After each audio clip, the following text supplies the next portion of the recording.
Right, just a quick job here, just after work. Just thought, due to the weather being a bit horrendous, you're naturally going to get some rust on your car. So I thought, get the wheel off, just give it a good, just a bit of a clean there, get some of the rust off. It's a relatively easy job.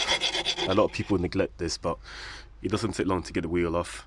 You need your jack, and the wheel is not that heavy, so it's 19-inch, but alloys and all, but it's really not that heavy.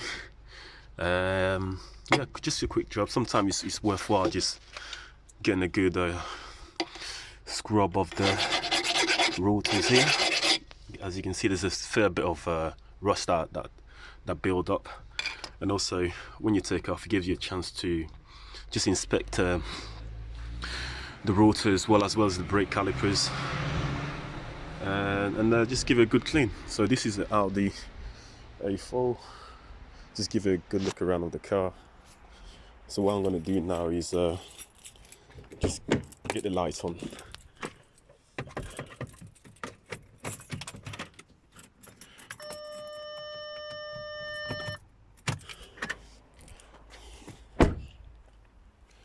So this is the B8,